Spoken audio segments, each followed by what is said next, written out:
தீனதயாளன் நாயுடு என்றால் அவ்வூரில் பெரும்பாலோருக்கு அவரை தெரியாது. ஏனெனில் எல்லோரும் அவரை கஞ்சன் என்று குறிப்பிட்டு பேசுவதால் அவரது இயற்கை பெயர் பலருக்கும் தெரியாது. பிச்சைக்காரர்கள் அவர் வீட்டு பக்கம் நாடவே மாட்டார்கள்.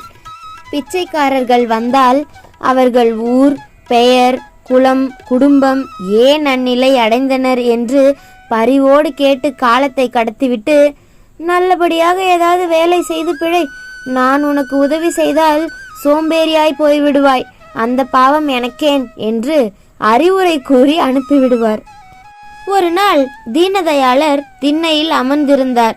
அப்போது ஒரு பையன் ஓடி வந்து, தாத்தா, என் தம்பி விரலை அறுத்து கொண்டான், குருதி வடிகிறது, கொஞ்சம் சுண்ணாம்பு கொடுங்கள், அறுபட்ட இடத்தில் தடவினால் காயம் பட்டு போகும் என்றான்.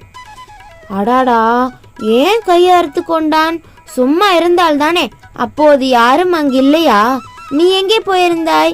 அவன் கையில் கத்தி கொடுக்கலாமா என்று அவனை கடிந்து கொண்டார்.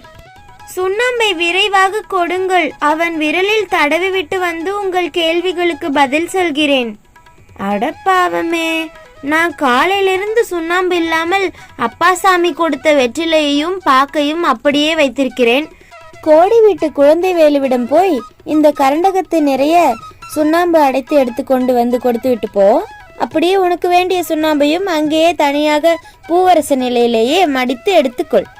இந்த கரண்டகம் நிறைய சுண்ணாம்பு கொள்ளாது என்று கூறிக்கொண்டே 2 மாதத்திற்கு தேவையான சுண்ணாம்பு பிடிக்கும் ஆழாக்கு பெரிது அமைந்திருந்த கரண்டகத்தை அவன் கையில் திணித்தார்.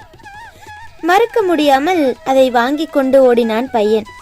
தீனதயாளர் என்ற பெயருக்கும் அவருக்கும் எந்தவித பொருத்தமும் ஒரு மூலையில் கூட ஒட்டி கொண்டிருக்கவில்லை.